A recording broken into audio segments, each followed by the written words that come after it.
Assalamualaikum warahmatullahi wabarakatuh. Waalaikumsalam. Bapak yang kami hormati, kita sudah melaksanakan kurikulum Merdeka 1 tahun. Tentunya dalam pelaksanaan kurikulum Merdeka 1 tahun ini ada hal-hal positif yang bisa kita peroleh, dan tentunya ini karena sesuatu yang baru, mungkin juga banyak kendala-kendala. Oleh karena itu pada kesempatan ini marilah kita bahas apa hal-hal positif yang sudah kami peroleh dari pelaksanaan kurikulum Merdeka ini, dan apa kendala-kendala yang harus kita selesaikan dalam pelaksanaan kurikulum Merdeka ini, dengan harapan nanti ke depan pelaksanaan kurikulum Merdeka pada tahun kedua lebih baik daripada tahun pertama, dan tentunya semua ini bermuara pada perbaikan layanan pendidikan pada siswa-siswa kita. Ya, silakan Pak. Baik, terima kasih waktunya Bapak Kepala Sekolah. Dari pelaksanaan kurikulum Merdeka yang sudah berjalan hampir 1,5 tahun, di tahun pertama ini ada beberapa catatan, utamanya dalam proses pertama pengorganisasian pembelajaran.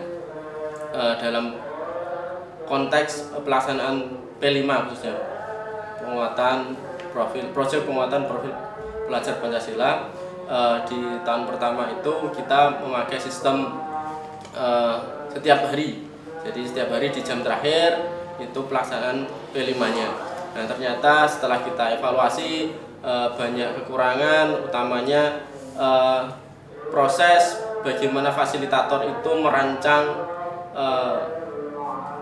langkah-langkah pembelajaran di P5 itu, karena setiap hari tentunya banyak hal yang kurang disiapkan, sehingga cenderung anak-anak itu menjadi lebih cepat bosan karena intensitas setiap hari yang bertemu dengan fasilitator yang sama. Nah, itu alhamdulillah di tahun kedua ini kita perbaiki menjadi sistem blok, Bapak. Jadi P5-nya tahun ini kita di fase yang kedua, tahun kedua ini menjadi sistem blok, yaitu setiap pekan terakhir di setiap bulan, sehingga persiapannya lebih matang, kemudian anak-anak juga lebih tertantang, tidak bosan setiap hari ketemu dengan fasilitator. Akhirnya kemampuan anak untuk berpikir kritis, bergotong royong, dan aktif itu semakin meningkat. Itu dari segi P5. Kemudian dari segi proses perencanaan pembelajaran, alhamdulillah teman-teman di awal pelaksanaan dulu memang dalam merancang modul, menyusun analisis CP, ATP, kemudian TP, itu memang ada kesulitan. Tapi tahun berjalan ini dengan review KOSP yang mendatangkan beberapa materi, baik itu dari luar ataupun dari pengawas internal Cabdin ataupun dari teman-teman yang sudah mengikuti Diklat IKM, alhamdulillah progres sudah sangat baik. Pengumpulan modul pembelajaran, kemudian modul ajar, analisis TP dan TP sudah meningkat di laporan dari kurikulum. Insya Allah itu yang bisa saya laporan Pak Kepala Sekolah. Semoga kedepannya nanti tahun ini berjalan semakin baik. Terima kasih. Terima kasih Pak Fajar atas laporan yang diberikan kepada kami. Pak Fajar selaku pakar kurikulum tadi telah melaporkan kepada kami bahwa kendala yang dihadapi selama pelaksanaan kurikulum Merdeka dalam 1 tahun ini diantaranya adalah pengorganisasian KBM, utamanya tentang P5.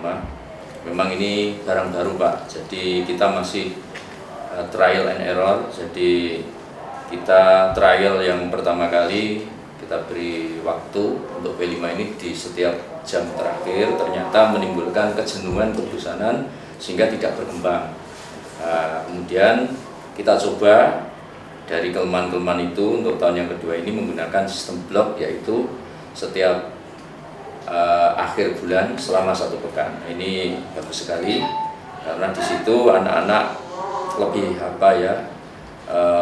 punya waktu yang cukup untuk mengekspresikan bakatnya, minatnya, karakternya, ya, sehingga tidak bosan. Kemudian untuk perencanaan KBM ini memang sekali lagi ini barang baru. Jadi teman-teman guru masih menyesuaikan, terutama bagaimana membuat modul ajar yang match dengan kondisi siswa kita. Memang itu memerlukan penyesuaian-penyesuaian Pak dari materi atau modul ajar yang diberikan oleh Kementerian Pendidikan. Saya kira cukup sekian review kurikulum Merdeka di penghujung pelaksanaan untuk tahun pertama. Semoga ke depan lebih baik. Terima kasih. Assalamualaikum warahmatullahi wabarakatuh. Waalaikumsalam warahmatullahi wabarakatuh. Perubahan yang nampak itu pada karakter anak-anak kita Pak, yang sudah mulai empati terhadap masalah-masalah lingkungan yang ada di sekitarnya. Contoh yang konkret, beberapa saat yang lalu siswa kita itu dengan sukarela melalui OSIS mengadakan donasi untuk membantu saudara-saudara kita yang mengalami kekeringan di daerah selatan Bojonegoro, utamanya di Kecamatan Sukosewu dan Ngasem, yang mana anak-anak kita yang sekolah di SMA Negeri Muda Terpadu ini banyak berasal dari sana. Nah, dari donasi itu dibelikan air dari PDAM dan disedekahkan pada masyarakat sekitar Kecamatan Sukosewu dan Ngasem yang membutuhkan air.